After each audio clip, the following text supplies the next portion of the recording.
മമതാ ബാനർജി ആ കളിയിൽ തോറ്റ് തെറിച്ചുപോയി. കാരണം അവർ ബംഗാൾ ഭരിച്ചുകൊണ്ടിരുന്നപ്പോൾ അവർ CPM-നെയോ കോൺഗ്രസിനെയോ അടുപ്പിച്ചോ ഇല്ല. അവർ തോറ്റു കഴിഞ്ഞപ്പോൾ അവർ പറയുകയാണ് നമുക്ക് ഇന്ത്യ മുന്നണി പുനരുജ്ജീവിപ്പിക്കാം. പോയി പാട് നോക്ക് തള്ളയാണ്. കാരണം ഞങ്ങളുടെ പാർട്ടി ഓഫീസ് തുറക്കാൻ പറ്റിയത് നിങ്ങൾ താഴെ ഇറങ്ങിയതിന് ശേഷമാണ്. മാർക്സിസ്റ്റ് പാർട്ടിയുടെ ഓഫീസ് തുറപ്പിച്ചത് സുവേന്ദു അധികാരിയാണ്. പൈസ കൊടുത്തു. അപ്പോൾ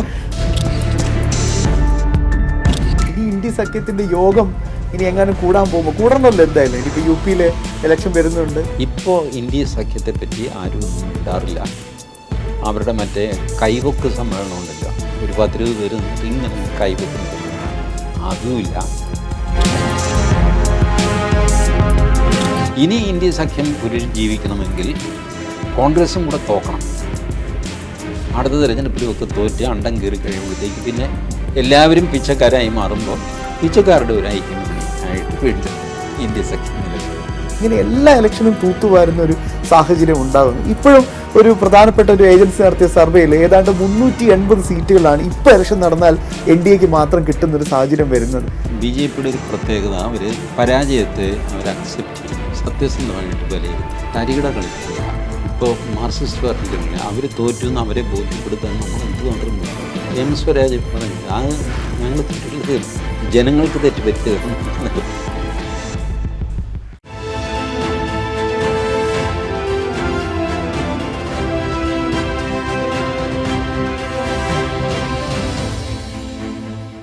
നമസ്തേ. പൊളിച്ചെഴുത്തിൻ്റെ പുതിയൊരു അധ്യായത്തിലേക്ക് പ്രിയപ്പെട്ട പ്രേക്ഷകർക്ക് സ്വാഗതം. ഞാൻ ശ്യാം ബാബു കോറോത്ത്.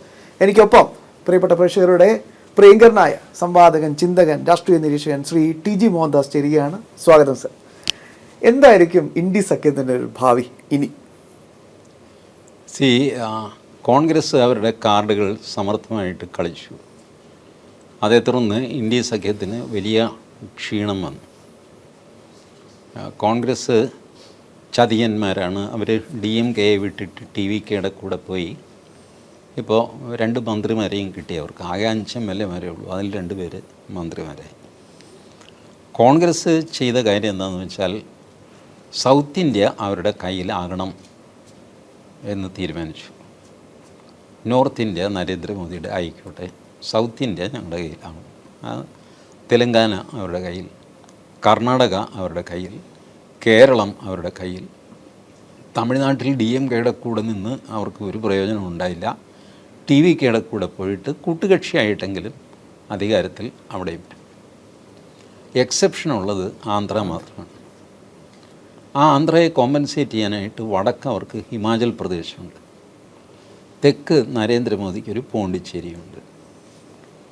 സോ മോദിയെ കൺഫ്രണ്ട് ചെയ്യുമ്പോൾ അവർക്ക് സൗത്ത് ഈസ് വിത്ത് മീ എന്ന് ബോൾഡായിട്ട് പറയാൻ കഴിയും. ഈ ടെക്നിക്കാണ് കോൺഗ്രസ് കളിച്ചത്. പിന്നെ നന്ദികേടാണ് എന്നൊക്കെ പറയുന്നത് രാഷ്ട്രീയത്തിൽ അങ്ങനെയൊന്നുമില്ല.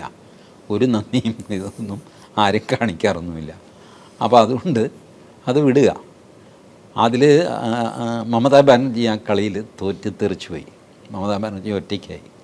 കാരണം അവർ ബംഗാൾ ഭരിച്ചുകൊണ്ടിരുന്നപ്പോൾ അവർ CPM-നെയോ കോൺഗ്രസിനെയോ അടുപ്പിച്ചോ ഇല്ല. അവർ തോറ്റു കഴിഞ്ഞപ്പോൾ അവർ പറയുകയാണ് നമുക്ക് ഇന്ത്യ മുന്നണി പുനരുജ്ജീവിപ്പിക്കാം. പോയി പാട് നോക്ക് തള്ളയാൻ. കാരണം ഞങ്ങളുടെ പാർട്ടി ഓഫീസ് തുറക്കാൻ പറ്റിയത് നിങ്ങൾ താഴെ ഇറങ്ങിയതിന് ശേഷമാണ്. മാർക്സിസ്റ്റ് പാർട്ടിയുടെ ഓഫീസ് തുറപ്പിച്ചത് സുവേന്ദു അധികാരിയാണ്. പൈസ കൊടുത്തു. അപ്പോൾ അവർ പറഞ്ഞു ഇത്രയും ചെയ്ത മനുഷ്യനെ ഉപദ്രവിക്കാൻ ഞങ്ങൾ ഉപകാരമൊന്നും ചെയ്യില്ല, പക്ഷേ ഞങ്ങൾ അങ്ങനെ തൽക്കാലം ഉപദ്രവിക്കാൻ ആഗ്രഹിക്കുന്നില്ല എന്ന് പറഞ്ഞു. സമാജ്വാദി പാർട്ടിയുടെ ഇയാളാണ് അവിടെ പോയത്, മുലായം സിംഗ്, അത് അഖിലേഷ് യാദവ് മാത്രം പോയിട്ട് ദീദി തോറ്റിട്ടില്ല എന്നൊക്കെ പറഞ്ഞ് പ്രഖ്യാപിച്ചിട്ട് വന്നു. അല്ല, അയാൾ പ്രഖ്യാപിച്ചുകൊണ്ടായില്ലല്ലോ, ദീദി തോറ്റത് തന്നെയാണ്. തിരിച്ചയാൾ UP-യിലേക്ക് വരികയും ചെയ്തു. ഇപ്പോൾ ഇന്ത്യ സഖ്യത്തെപ്പറ്റി ആരും ഒന്നും മിണ്ടാറില്ല. അവരുടെ മറ്റേ കൈവക്ക് സമ്മേളനം ഉണ്ടല്ലോ, ഒരു 10-20 പേര് നിന്നിട്ട് ഇങ്ങനെ കൈവക്കുന്ന പരിപാടി, അതുമില്ല. സംഗതി ആകെ കൂടെ വഷളായി. അത് വഷളായത് ഇപ്പോൾ മാത്രമല്ല, കുറേ നാളായിട്ടത് വഷളായിരുന്നു. വാസ്തവത്തിൽ രാഹുൽ ഗാന്ധിയേക്കാൾ കൂടുതൽ അതിനെ നിലനിർത്തിയത് സ്റ്റാലിനാണ്. പറയുമ്പോൾ എല്ലാം പറയണമല്ലോ. അയാളെന്തോ സനാതന ധർമ്മത്തെ നശിപ്പിച്ചു കളയെന്നൊക്കെ പറഞ്ഞിട്ട് വാളൊക്കെ എടുത്തിട്ട് നിന്ന് അയാൾ തന്നെ തോറ്റ് ഒരു മൂലയ്ക്കായി. അപ്പോൾ പിന്നെ ഇന്ത്യ സഖ്യം എന്ന് പറഞ്ഞു കഴിഞ്ഞാൽ കോൺഗ്രസ് മാത്രമുള്ള ഒരു ഏർപ്പാടായിട്ട് മാറി. മറ്റ് പാർട്ടികളെ മൈൻഡ് ചെയ്യേണ്ട ആവശ്യം കോൺഗ്രസ്സിനില്ല, മൈൻഡ് ചെയ്തിട്ട് കാര്യവുമില്ല. ആ ഒരു അവസ്ഥയിൽ ഇന്ത്യ സഖ്യം നിൽക്കുന്നു. ഇതിൻ്റെ ഒരു ഭാവി ഉണ്ടല്ലോ ടി ജി. കാരണം ഇപ്പം കോൺഗ്രസ് ഈ പറയുന്ന നന്ദികേട് അല്ല എന്ന് ടി ജി തന്നെ പറയുന്നുണ്ട്. പക്ഷേ ഇനി ഇന്ത്യ സഖ്യത്തിൻ്റെ യോഗം ഇനി എങ്ങാനും കൂടാൻ പോകുമ്പോൾ കൂടണമല്ലോ എന്തായാലും. ഇനിയിപ്പോൾ യു പിയിലെ ഇലക്ഷൻ വരുന്നുണ്ട്, സ്വാഭാവികമായിട്ടും ഈ പറയുന്ന ആളുകൾക്കൊക്കെ ഒരുമിച്ച് നിൽക്കേണ്ട ഒരു സാഹചര്യം വരും. ഈ ഇലക്ഷനിൽ ഈ പറഞ്ഞ അഖിലേഷ് യാദവ് ഇവർക്ക് സീറ്റ് കൊടുക്കുമെങ്കിൽ ഇന്ത്യ സഖ്യം ഉണ്ടാകും. സീറ്റൊന്നും കൊടുത്തില്ലെങ്കിൽ പിന്നെ സഖ്യത്തിൽ നിൽക്കാൻ ആളെ കിട്ടുക. അയാൾ തിരഞ്ഞെടുപ്പ് വന്നു കഴിയുമ്പോൾ അയാൾ പറയും ഞാൻ കോൺഗ്രസ്സിന് 6 സീറ്റ് തരാമെന്ന് പറയും. ഇത്രയും വലിയ യു പിയിൽ കോൺഗ്രസ് അത് സമ്മതിക്കില്ല. അതോടെ കഴിഞ്ഞു സഖ്യത്തിൻ്റെ പരിപാടി. RJDക്ക് യു പിയിൽ കാര്യമായിട്ടൊന്നും ചെയ്യാനില്ല. പക്ഷേ RJD സീറ്റ് ചോദിക്കും, സമാജ്വാദി പാർട്ടി അത് കൊടുക്കില്ല. CPM CPI ഒന്നും അവിടെ ഇല്ല. അപ്പോൾ അവർ തന്നെത്താൻ മത്സരിച്ചോളാം എന്നൊക്കെ പറയും. ചുരുക്കി പറഞ്ഞ് ഇന്ത്യ സഖ്യം നിലവിൽ വരില്ല. അവർക്ക് അതിനൊരു പർപ്പസ് ഇല്ല ഇപ്പോൾ ഇന്ത്യ സഖ്യത്തിന്. ഇനി ഇന്ത്യ സഖ്യം പുനരുജ്ജീവിക്കണമെങ്കിൽ കോൺഗ്രസും കൂടെ തോക്കണം. അടുത്ത തിരഞ്ഞെടുപ്പിലുമൊക്കെ തോറ്റ് അണ്ടം കയറി കഴിയുമ്പോഴത്തേക്ക് പിന്നെ എല്ലാവരും പിച്ചക്കാരായി മാറുമ്പോൾ പിച്ചക്കാരുടെ ഒരു ഐക്യമുന്നണി ആയിട്ട് വീണ്ടും ഇന്ത്യ സഖ്യം നിലവിൽ വരും. അതുവരെ ഈ സാധനത്തിനും ജീവനുണ്ടാവില്ല. ഈ വനിതാ സംവരണ ബില്ല് ലോക്സഭയിൽ പരാജയപ്പെടുന്നു. അപ്പോൾ അന്നാണ് ഇന്ത്യ സഖ്യത്തിൻ്റെ ശക്തമായ ഒരു ഉയർത്തെഴുന്നേൽപ്പ് എന്നൊക്കെ പറഞ്ഞ് കോൺഗ്രസ് തന്നെയായിരുന്നു അട്ടഹസിക്കാനും ചിരിക്കാനൊക്കെ ഉണ്ടായിരുന്നത്. പക്ഷെ പിന്നീട് അങ്ങോട്ട് സ്വാഭാവികമായിട്ടും തമിഴ്നാട്ടിൽ ഈ കൂറുമാറ്റമൊക്കെ എത്രത്തോളം വലച്ചു എന്നൊരു ചോദ്യം അവിടെ ബാക്കി നിൽക്കുന്നുണ്ട്. അപ്പോഴും മോദി, അമിത്ഷാ, നമുക്കിനി അവരിലേക്ക് ഒന്ന് ഫോക്കസ് കേന്ദ്രീകരിക്കാം. ഈ പറയുന്ന ലോക്സഭാ ഇലക്ഷനിലെ ക്ഷീണത്തിന് ശേഷം പിന്നീട് നടന്ന ഹരിയാന, മഹാരാഷ്ട്ര, ഈ ഡൽഹി, ബംഗാൾ അടക്കമുള്ള തെരഞ്ഞെടുപ്പുകൾ, അസം പിന്നെ വളരെ ടെൻഷനില്ലാതെ ഒരു പക്ഷേ അവർ നേരിട്ടൊരു സ്റ്റേറ്റ് ഇലക്ഷൻ ആയിരിക്കും. അങ്ങനെ എല്ലാ ഇലക്ഷനും തൂത്തുവാരുന്ന ഒരു സാഹചര്യം ഉണ്ടാകുന്നു. ഇപ്പോഴും ഒരു പ്രധാനപ്പെട്ട ഒരു ഏജൻസി നടത്തിയ സർവേയിൽ ഏതാണ്ട് 380 സീറ്റുകളാണ് ഇപ്പോൾ ഇലക്ഷൻ നടന്നാൽ NDAക്ക് മാത്രം കിട്ടുന്നൊരു സാഹചര്യം വരുന്നത്. അപ്പോൾ ഇതിൻ്റെ പിന്നിൽ TG കാണുന്ന ഒരു പവർ പ്ലേ കാണുന്നുണ്ട്, ഒരു കൃത്യമായൊരു ഓർഗനൈസ്ഡ് പ്ലേ. ആ ഓർഗനൈസ്ഡ് പ്ലേ ഉണ്ട്. പക്ഷേ അത് BJPയുടെ ഒരു പ്രത്യേകത, അവർ പരാജയത്തെ അവർ അക്സെപ്റ്റ് ചെയ്യും, സത്യസന്ധമായിട്ട് വിലയിരുത്തും, തരികിട കളിക്കില്ല. ഇപ്പോൾ മാർക്സിസ്റ്റ് പാർട്ടികളിൽ അവർ തോറ്റുമെന്ന് അവരെ ബോധ്യപ്പെടുത്താൻ നമ്മൾ എന്തുമാത്രം ബുദ്ധിമുട്ടുന്നു. സ്വരാജ് പറഞ്ഞില്ല, അത് ഞങ്ങൾ തോറ്റിട്ടുള്ളത് ജനങ്ങൾക്ക് തെറ്റുപറ്റിയതാണ് എന്നൊക്കെ പറയും. ആ പരിപാടി BJPക്കില്ല. BJP തോറ്റാൽ തോറ്റു. അവർ ആത്മപരിശോധന നടത്തും, കറക്റ്റീവ് സ്റ്റെപ്പ് എടുക്കും. BJP കഴിഞ്ഞ ബീഹാർ തിരഞ്ഞെടുപ്പിൽ വലിയ വിജയം നേടി. അതിന് പിന്നിൽ ബീഹാറിൽ 110 വിമതന്മാരുണ്ടായിരുന്നു മത്സരിക്കാൻ തയ്യാറായിട്ട്. ഈ 110 പേരെയും അമിത്ഷാ പേഴ്സണലി കണ്ട് സംസാരിച്ചു. പാറ്റ്നയിൽ പോയി ഒരു 5 സ്റ്റാർ ഹോട്ടലിൻ്റെ ഒരു ഫ്ലോറ് മൊത്തം വാടകയ്ക്കെടുത്തു. ഈ 110 പേരെയും വരുത്തി പല പല റൂമുകളിലായിട്ട് ഇരിക്കാൻ പറഞ്ഞു. ഓരോരുത്തരെയായിട്ട് വിളിച്ച് സംസാരിച്ച് എന്തുകൊണ്ട് നിങ്ങൾക്ക് സീറ്റ് തന്നില്ല എന്ന് അവരെ കൺവിൻസ് ചെയ്തു. 110 പേരെയും കൺവിൻസ് ചെയ്തു. 3 ദിവസം എടുത്തു. ആരെടുക്കും ഇത്ര വലിയ എഫർട്ട്? ഒരാൾ വിമതനായി കഴിഞ്ഞാൽ സാധാരണ പാർട്ടിയിൽ അവനോട് പോകാൻ പറ, അവനില്ലാതെ ജയിക്കാൻ എനിക്കറിയാം. ഇത് അമിത്ഷായ്ക്കും ചെയ്യാം, അവനില്ലാതെ ജയിക്കാം. ചിലപ്പോൾ ജയിച്ചൊന്നും വരും, പക്ഷേ അവനെയും കൂടെ ചേർത്ത് വേണം ജയിക്കാൻ. ഈ ഒരു മനോഭാവമുണ്ടല്ലോ. അവനെന്തോ കാരണവശാൽ പിണങ്ങി നിൽക്കുന്നു, അവന് സീറ്റ് കിട്ടിയില്ല, അവന് അർഹതയുണ്ട്, ശരി. എന്തുകൊണ്ട് അവന് സീറ്റ് കിട്ടിയില്ല എന്ന് അവനോട് ആരെങ്കിലും പറഞ്ഞോ? പല രാഷ്ട്രീയ നേതാക്കളും പറയാറില്ലേ, എന്നോടൊരു വാക്ക് പറഞ്ഞില്ല, ഒരു ഫോൺ പോലും ചെയ്തില്ല, അങ്ങനെ എന്നെ അവഗണിച്ചപ്പോഴാണ് ഞാൻ പുറത്തിറങ്ങാൻ തീരുമാനിച്ചത്. ഇത് സാധാരണ രാഷ്ട്രീയത്തിൽ നമ്മൾ കേൾക്കുന്ന ഇതാണ്. എന്നോടൊന്ന് ഇരിക്കാൻ പോലും പറഞ്ഞില്ല, എനിക്കൊരു കസേര തന്നില്ല, ഇങ്ങനെയൊക്കെ പറയുന്ന ആൾക്കാർ. അമിത്ഷാ പറയുന്നത് അത് ജെനുവിനല്ലേ? അയാൾ നമ്മുടെ കൂട്ടത്തിലെ പ്രവർത്തകനാണ്. ന്യായമായിട്ടും അയാളെ സ്ഥാനാർത്ഥിയാക്കുമെന്ന് അയാൾ പ്രതീക്ഷിച്ചു. എന്തുകൊണ്ടാക്കിയില്ല എന്ന് അയാളോട് പറ, അയാൾ കൺവിൻസ്ഡ് ആവും. അല്ലെങ്കിൽ അയാൾ പറയും ഞാൻ കൺവിൻസ്ഡ് ഒന്നുമല്ല, പക്ഷെ ഞാൻ കലാപമൊന്നും ഉണ്ടാക്കുന്നില്ല, ഇതൊന്നും ശരിയല്ല ചേട്ടാ, എടാ ഇതിങ്ങനെ ചെയ്യാൻ നിർവാഹമുള്ളൂ, നീ നിൽക്കും, നമുക്ക് അടുത്ത തിരഞ്ഞെടുപ്പ് ശരി ആയിക്കോട്ടെ. മനസ്സില്ലാ മനസ്സോടെയാണെങ്കിലും അയാൾ കൂടെ നിൽക്കും. ഇതാണ് അമിത്ഷായുടെ തന്ത്രം. ഈ ആൾക്കാർ പറഞ്ഞിട്ട് അമിത്ഷായെ പറ്റി എന്തോ ഒരു മെഷീൻ പോലത്തെ ഒരു മനുഷ്യനാണ്, അങ്ങനെയല്ല. ഇവരുടെ എല്ലാം മനസ്സ് വായിച്ചറിയാനുള്ള കഴിവുള്ള മനുഷ്യനാണ്. അതുകൊണ്ടാണ് അദ്ദേഹത്തിന് പാർട്ടിയെ പിടിച്ചു നിർത്താൻ പറ്റുന്നത്. വെറും ഭീഷണിപ്പെടുത്തിയാലൊന്നും ആൾക്കാർ നിൽക്കില്ല, അതൊക്കെ ചുമ്മാ പറയുന്നതാണ്. RSS തല്ലും കൊല്ലും ഒന്നുമല്ല. RSS ആരെയും തല്ലാനും കൊല്ലാനൊന്നും പോകാറില്ല. BJPക്ക് വേണ്ടി ഒട്ടും തല്ലാൻ പോകില്ല. BJP അവരുടെ കാര്യങ്ങൾ നോക്കുന്നത് ഈ രീതിയിലാണ്. ഈ വാർത്ത ആരും ശ്രദ്ധിച്ചില്ല എന്നുള്ളതാണ് വാസ്തവം. ബീഹാർ തെരഞ്ഞെടുപ്പിൻ്റെ ഒരാഴ്ച മുമ്പ് അവിടുത്തെ ഒരു സ്ഥാനാർത്ഥി കൊലപാതക കേസിൽപ്പെട്ടു. BJP സ്ഥാനാർത്ഥിയാണ്. അമിത്ഷാ പറഞ്ഞു അവനെ സസ്പെൻഡ് ചെയ്യും, അവനെ അറസ്റ്റ് ചെയ്യിച്ചു. JDU ആണ് മുഖ്യമന്ത്രി, നിതീഷ് കുമാറാണ് മുഖ്യമന്ത്രി. നിതീഷ് കുമാറിന് ഫോൺ ചെയ്ത് ഡൽഹിയിൽ നിന്ന് അമിത്ഷാ പറഞ്ഞു അയാളെ അറസ്റ്റ് ചെയ്യണം. അയാൾ നിങ്ങളുടെ സ്ഥാനാർത്ഥിയായിരിക്കാം, അറസ്റ്റ് ചെയ്യും. കൊലപാതക കേസാണ്, തെരുവിൽ നടന്ന വെടിവെപ്പാണ്. ആരാരെ വെടിവെച്ചു എന്ന് കൃത്യമായിട്ടൊന്നും അറിയില്ല. ബട്ട് ഈ ഈസ് അക്യൂസ്ഡ്, അറസ്റ്റ് ചെയ്തു. ജയിലിൽ കിടന്നു അയാൾ. ജയിലിൽ കിടന്നിട്ടും അയാൾ ജയിച്ചു, വേറെ കാര്യം. ബട്ട് സീ ദാറ്റ് പബ്ലിക്കിന് മുമ്പിൽ അത് ഞങ്ങളുടെ സ്ഥാനാർത്ഥിയോ ആരുമായിക്കോട്ടെ, അയാൾ കേസിൽപ്പെട്ടതാണെങ്കിൽ, കൊലപാതക കേസാണെങ്കിൽ അയാൾ അറസ്റ്റ് ചെയ്ത് റിമാൻഡ് ചെയ്യണം. അപ്പോഴും അയാൾ ചിലപ്പോൾ തെരഞ്ഞെടുപ്പിൽ ജയിച്ചു എന്ന് വരും. That is different. ഈ രീതിയിൽ നീതി നടപ്പാക്കുന്നുവെന്നും ജനങ്ങൾക്ക് ബോധ്യം വരണമെന്നുള്ള വാശി, പാർട്ടിക്കുള്ളിൽ ഇതുപോലെ വിമതന്മാരെ പ്രത്യേകം കണ്ട് സംസാരിച്ച് അവരെ തൃപ്തിപ്പെടുത്തി, ചിലർക്കൊക്കെ ഒരു സെൽഫി എടുത്തു കഴിഞ്ഞാൽ തന്നെ സന്തോഷമായി. അമിത്ഷായുടെ കൂടെ സെൽഫി അത് എൻലാർജ് ചെയ്തിട്ട് സ്വന്തം ഓഫീസ് റൂമിലേക്ക് വെച്ചു. അപ്പോൾ he is close to Amit Shah എന്ന് പാർട്ടിയിൽ മറ്റുള്ളവർ വിചാരിക്കുന്നു. അത് മതി അദ്ദേഹത്തിന്. ഈഗോ സാറ്റിസ്ഫാക്ഷൻ, ഇതൊക്കെ മനുഷ്യനുള്ളതല്ലേ. അമിത്ഷായുടെ പോയിൻ്റ് എന്ന് വെച്ചാൽ ഈഗോ മനുഷ്യനുള്ളതാണ്, അതില്ല എന്ന് ഭാവിക്കരുത്. രാഷ്ട്രീയത്തിലുള്ളവർ മുഴുവൻ മഹാത്മാഗാന്ധി ആകണം എന്ന് വാശി പിടിക്കരുത്. സാധാരണ മനുഷ്യരാണ്, സ്ഥാനമോഹമുള്ളവരാണ്, സ്വാർത്ഥതയുള്ളവരാണ്, കുശുമ്പ്, അസൂയ, ഇതൊക്കെ ഉള്ള സാധാരണ മനുഷ്യരാണ് പാർട്ടി പ്രവർത്തകർ. അപ്പോൾ അവർക്ക് ഈ വക വികാരങ്ങൾ പ്രകടിപ്പിക്കാനൊരു സ്ഥലം വേണം. എന്താ നിൻ്റെ പ്രശ്നം എന്ന് ചോദിച്ചു കഴിയുമ്പോൾ അവൻ പറയും മറ്റവനെ വല്ലാതെ ലിഫ്റ്റ് ചെയ്യുന്നു, അതാണ് എൻ്റെ പ്രശ്നം. ഒറ്റയ്ക്ക് 1-to-1 ടോക്കിൽ ചെയ്ത് പറയുള്ളൂ, അല്ലാതെ വേറെ എങ്ങും പറയില്ല. വേദിയിൽ പറയാൻ ചെന്നാൽ വേദി പറയാൻ പറ്റില്ല. അതുകൊണ്ട് എനിക്ക് ശ്യാം ബാബുവിനോട് അസൂയുണ്ടെന്ന് പറഞ്ഞിട്ടൊരു പാർട്ടി വേദിയിൽ എനിക്ക് പറയാൻ പറ്റുമോ? 10 പേര് ഇരിക്കുമ്പോൾ പറ്റില്ല.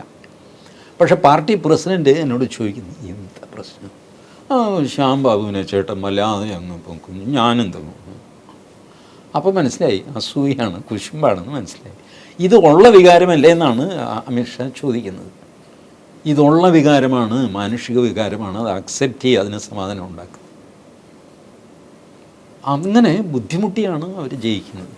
അവർ 2024 ഒരു സെറ്റ് ബാക്ക് വന്നു, ഒരു 240 സീറ്റേ വന്നുള്ളൂ. അവർ യഥാർത്ഥത്തിൽ ആത്മപരിശോധന നടത്തി. അതിനുശേഷമാണ് നരേന്ദ്രമോദി നാഗ്പൂർ കാര്യാലയത്തിൽ പോകുന്നത്. അവിടെ പോകുന്നൊരു കണ്ണാശുപത്രി ഉദ്ഘാടനത്തിനാണ്, ബട്ട് കാര്യാലയത്തിൽ പോകുന്നത്. സീരിയസ്ലി ഞങ്ങൾക്ക് എന്ത് പറ്റി ചേട്ടാ, ഞങ്ങളെന്താ 240 ഒതുങ്ങാൻ കാര്യം? അത് ശരി, ഇപ്പോഴാണോ? അല്ല, അത് പറ്റിപ്പോയി, ശരിയിരിക്കും. അങ്ങനെയാണ് ആ ആത്മപരിശോധന നടത്തുന്നത്. അതിനുശേഷം വർദ്ധിത വീര്യത്തോടെ അവർ പ്രവർത്തിച്ചു. അങ്ങനെ ആദ്യത്തെ തെരഞ്ഞെടുപ്പ് ഹരിയാന, പിന്നെ മഹാരാഷ്ട്ര, പിന്നെ ബീഹാർ, പിന്നെ അവർക്ക് തിരിഞ്ഞു നോക്കേണ്ടി വന്നിട്ടില്ല. അതേസമയം അവരുടെ കാൽക്കുലേഷൻ തെറ്റിപ്പോയതാണ് തമിഴ്നാട്. ADMK കൂട്ടുകെട്ട് അത് തെറ്റിപ്പോയതിന് കറക്റ്റീവ് ആക്ഷൻ എടുക്കും. നോക്കും, ഉറപ്പായിട്ട് അണ്ണാമലയ്ക്ക് വേറൊരു റോളിൽ അണ്ണാമല താമസിയാതെ പ്രത്യക്ഷപ്പെടും. This is how BJP is winning. അല്ലാതെ അവർ മാജിക്ക് കാണിക്കുന്നതോ മറ്റേ SIR വഴി വോട്ടർ പട്ടിക മാറ്റുക, EVM കൃത്രിമം, ഇതൊന്നും സാധിക്കാത്ത കാര്യങ്ങളാണ്. EVM ഒന്നും ആര് വിചാരിച്ചാലും അതിൽ കൃത്രിമം കാണിക്കാൻ പറ്റില്ല. അപ്പോൾ അത് വെറുതെ ആൾക്കാർ പറഞ്ഞുണ്ടാക്കുന്നത്. വളരെ ബുദ്ധിമുട്ടി മെറ്റിക്കുലസായിട്ട് പ്രവർത്തിച്ച് ഓരോ പ്രവർത്തകനെയും കണ്ട് അയാളെ മോട്ടിവേറ്റ് ചെയ്ത് അവരെ കൊണ്ട് ജോലി ചെയ്യിച്ച് അങ്ങനെയൊക്കെയാണ് BJP ജയിക്കുന്നത്. അല്ല ഒരു ഷോർട്ട് കട്ടും വെച്ചിട്ടല്ല. ഓഫ് കോഴ്സ് മോദിയുടെ കാരിസ്മ അവർ ഉപയോഗിക്കുന്നുണ്ട്, സോഷ്യൽ മീഡിയയിൽ അത് പ്രചരണത്തിന് ഉപയോഗിക്കുന്നുണ്ട്, മോദി അതിന് നിന്നു കൊടുക്കുന്നുണ്ട്, എന്നെ കാണിച്ച് വോട്ട് വാങ്ങിച്ചോ എന്ന് പറഞ്ഞ് മോദി ചെയ്യുന്നുണ്ട്. അതൊക്കെ ലെജിറ്റിമേറ്റായ പ്രവർത്തനമല്ല. മോദി ഒരു പോപ്പുലർ വലിയ ഫിഗറാണ്, ഇൻ്റർനാഷണൽ ഫിഗറാണ്. അപ്പോൾ അങ്ങനെയുള്ള ആളിനെ വോട്ട് കിട്ടാനായിട്ട് അദ്ദേഹത്തിൻ്റെ ഫിഗർ, അദ്ദേഹത്തിൻ്റെ നടപ്പ്, സ്ലോ മോഷനിലുള്ള വരവ്, തെച്ചിക്കോട്ട് രാമേന്ദ്രനെ പോലെയുള്ള കടന്നുകയറ്റം, അതൊക്കെ അവർ ഉപയോഗിക്കുന്നു.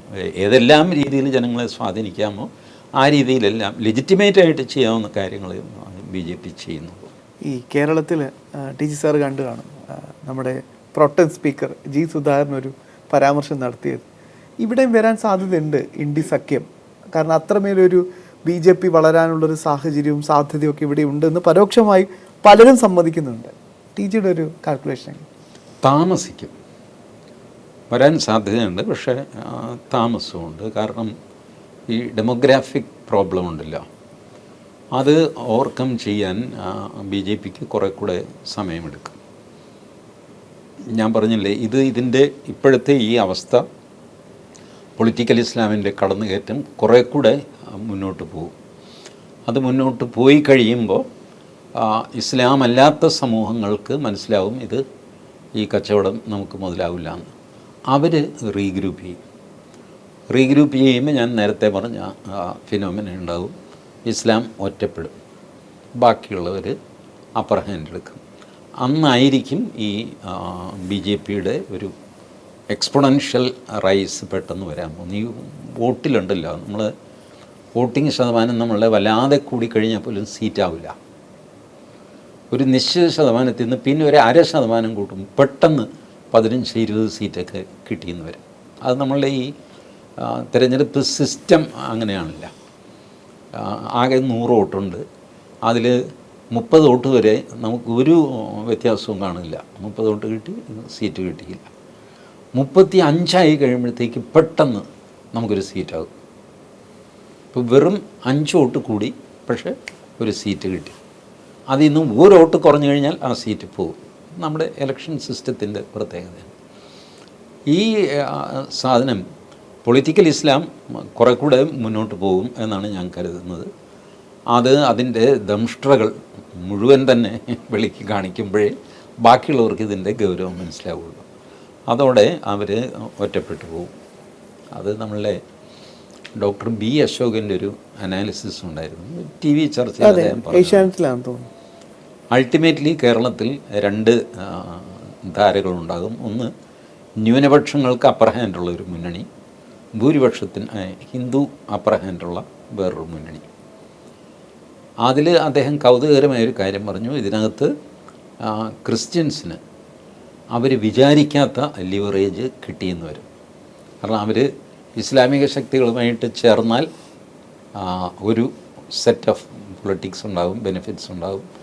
അവർ ഇങ്ങോട്ടാണ് മാറുന്നതെങ്കിൽ ഇവിടെയും അവർ ഹീറോ ആയിരിക്കും, കാരണം അവർ വന്നു കഴിഞ്ഞാൽ ഭരണം കിട്ടും എന്നുള്ള അവസ്ഥ. അപ്പോൾ അങ്ങനെ ക്രിസ്ത്യാനികൾക്ക് ഡിസ്പ്രപ്പോർഷനേറ്റായ ഇൻഫ്ലുവൻസ് കേരളത്തിലെ പൊളിറ്റിക്സിൽ ഉണ്ടാവാൻ സാധ്യതയുണ്ടെന്ന് അദ്ദേഹം ഒരു നിരീക്ഷണം നടത്തിയിരുന്നു. അത് ഏകദേശം കറക്റ്റാണ്, പക്ഷേ അത് വരാനായിട്ട് കുറച്ച് താമസിക്കും.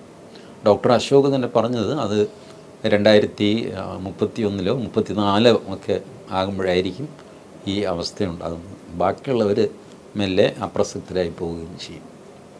ഈ മുസ്ലിം ലീഗിൻ്റെ കാര്യം പറയാമല്ലോ, വിളക്ക് കത്തിക്കാൻ മടിക്കുന്ന മന്ത്രിമന്ദിരങ്ങളിലെ ഹിന്ദു പേരുകൾ മാറ്റുന്ന. അപ്പോൾ അത് നേരത്തെയൊക്കെ കണ്ട ഈ പറയുന്ന ദംഷ്ട്രിയൊന്നും അല്ലായിരുന്നു, പക്ഷെ അതൊക്കെ നമ്മൾ കണ്ടതാണ്. പക്ഷേ ഇപ്പോൾ ജമാഅത്തെ ഇസ്ലാമിയുടെ തലച്ചോറും കൊണ്ടുവരുന്ന മുസ്ലിം ലീഗിന് ഏതൊക്കെ രീതിയിലായിരിക്കും കേരളത്തിൽ അവർ എന്താ പറയുക അരങ്ങ് വാഴാൻ പോകുന്നതെന്നൊരു വല്ലാത്തൊരു ആശങ്കയുണ്ടല്ലോ. ഉണ്ട്. ഈ വിളക്ക് കത്തിക്കാൻ ആദ്യം പൊതുവേദിയിൽ വിളക്ക് കത്തിക്കാൻ പറ്റില്ല എന്ന് പറഞ്ഞ ആൾ മുഹമ്മദ് കോയയാണ്, CH മുഹമ്മദ് കോയ.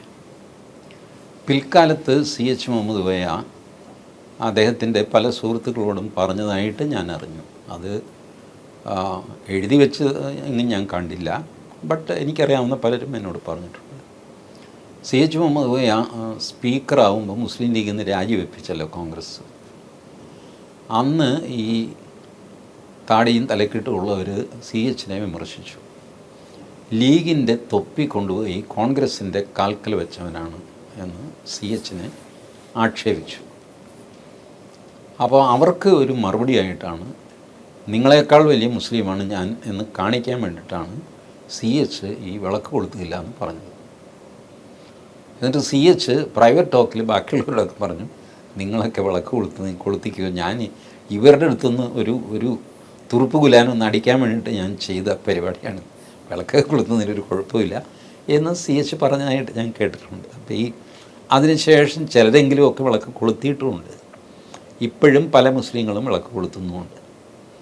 അവർ പ്രോമിനൻ്റ് അല്ല, മന്ത്രിയല്ല, അതുകൊണ്ട് നമ്മളിത് അറിയുന്നില്ല എന്നേ ഉള്ളൂ. വിളക്ക് കൊളുത്തൽ അവരുടെ വലിയൊരു ഇഷ്യൂ ഒന്നും അല്ല.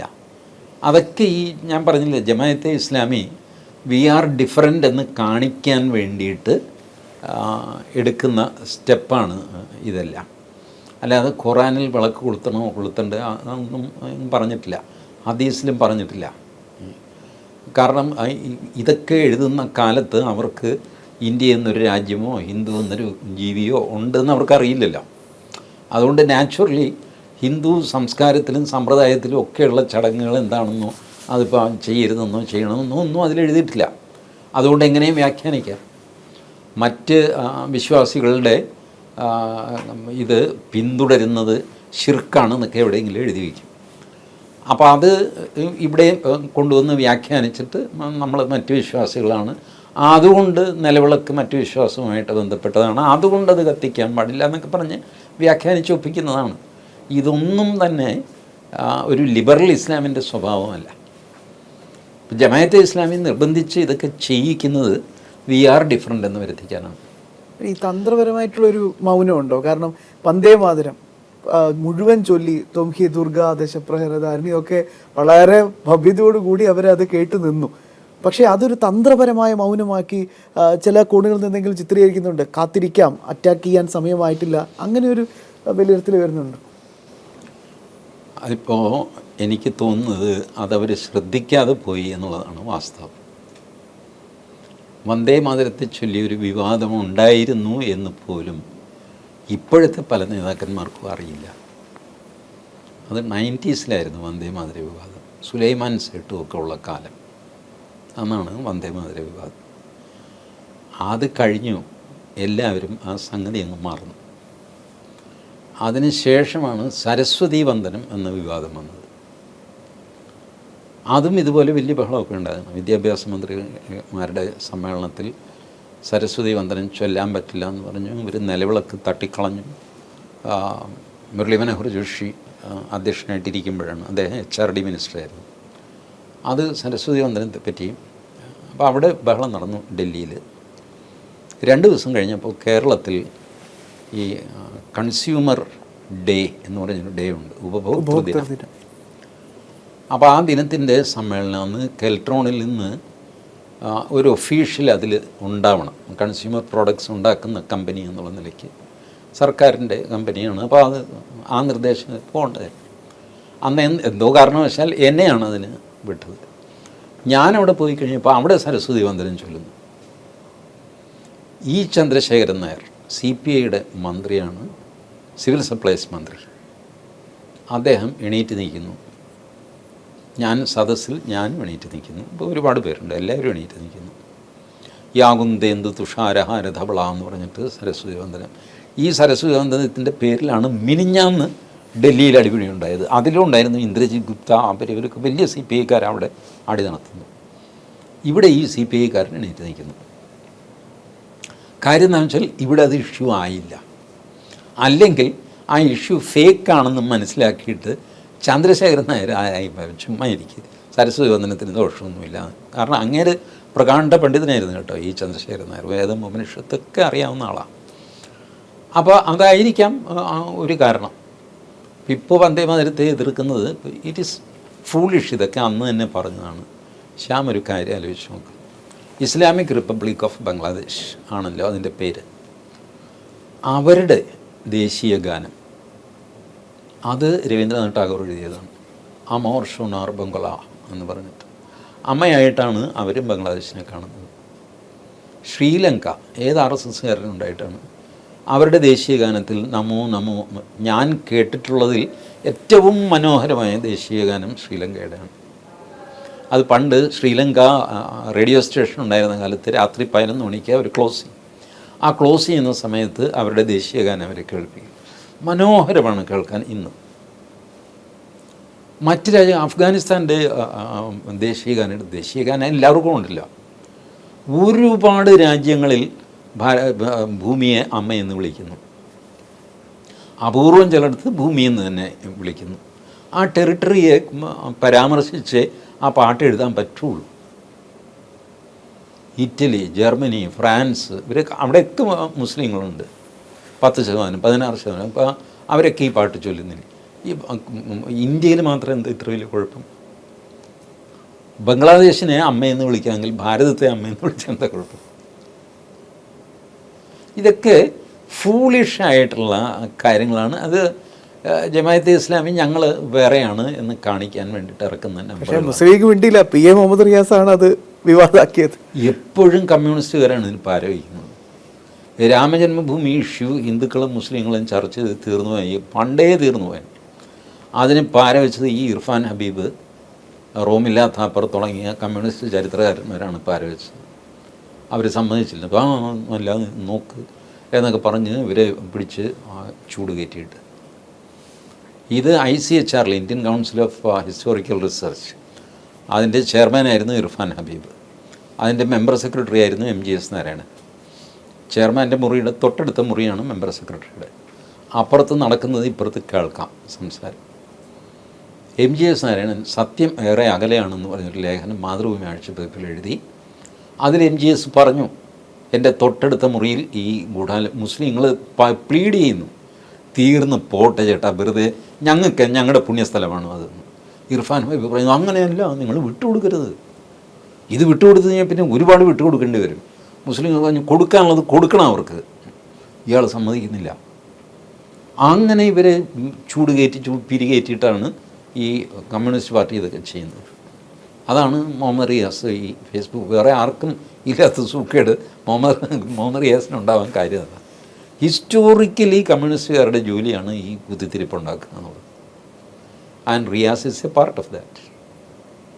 ബട്ട് സംഹൗ അതങ്ങ് ക്ലിക്കായില്ല കേരളത്തിൽ. ഇല്ല വന്ദേ മാതരം ഒരു വിവാദമായി. അല്ല, ലീഗ് മിണ്ടിയില്ല. അതാണ് നേരത്തെ പറഞ്ഞില്ലേ, ദൈവനാമത്തിൽ സത്യപ്രതിജ്ഞ ചെയ്ത പോലെ. ഇപ്പോഴും ലീഗിന് ആ ഒരു തോന്നലുണ്ട്, നമ്മളിത് ചെയ്തു കഴിഞ്ഞാൽ അതൊരു മസിൽ ഫ്ലെക്സിങ് ആയിട്ട് വ്യാഖ്യാനിക്കപ്പെടും, അത് അൾട്ടിമേറ്റ്ലി നമുക്ക് ദോഷം ചെയ്യും. ഇങ്ങനെ ചിന്തിക്കുന്ന വലിയൊരു വിഭാഗം ഇപ്പോഴും ലീഗിലുണ്ട്. ഇടുന്ന ചൂണ്ടയിൽ മുഴുവൻ കൊത്തല്ലേ മോനെ, അത് നമുക്ക് നല്ലതിനല്ല, നാളെ നമ്മൾ ഒറ്റപ്പെടും. ഇതറിയാവുന്ന മുസ്ലിങ്ങളുണ്ട്. അവർ ഇന്ത്യ മൊത്തം ഉണ്ടാകുന്ന മാറ്റം അവർ കാണുന്നുണ്ടില്ല. എന്തുകൊണ്ടാണ് ഇത്രയും മുസ്ലിങ്ങളുണ്ടായിട്ട് 40% മുസ്ലിങ്ങളാണ് ആസാമിൽ, എന്നിട്ട് BJP മൃഗീയ ഭൂരിപക്ഷത്തോടെ അധികാരത്തിൽ വരും? എന്തുകൊണ്ടാണ്? അപ്പോൾ അത് കേരളത്തിലെ മുസ്ലിങ്ങളും ചിന്തിക്കേണ്ടതാണ്. നാളെ മുസ്ലിങ്ങളെ മറ്റുള്ളവർ ചേർന്ന് ഐസൊലേറ്റ് ചെയ്ത് കഴിഞ്ഞാൽ മുസ്ലിങ്ങളുടെ കയ്യിൽ സീറ്റുണ്ടാകും. 22 സീറ്റ് അല്ല 25 സീറ്റ് കയ്യിലുണ്ട്. ഭരണമില്ല, ഒരിക്കലും ഭരണത്തിൽ അടുപ്പിക്കുകയില്ല. എന്ത് ചെയ്യും? 25 സീറ്റും വെച്ച് അങ്ങനെ ഇരിക്കാം. So it is A dangerous game എന്ന് മുസ്ലിങ്ങൾ ഇനിയെങ്കിലും മനസ്സിലാക്കണം. അങ്ങനെ മനസ്സിലാക്കുന്ന കുറേ അധികം പേര് മുസ്ലിം ലീഗിൽ ഇപ്പോഴും ഉണ്ട് എന്ന് ഞാൻ കരുതുന്നു.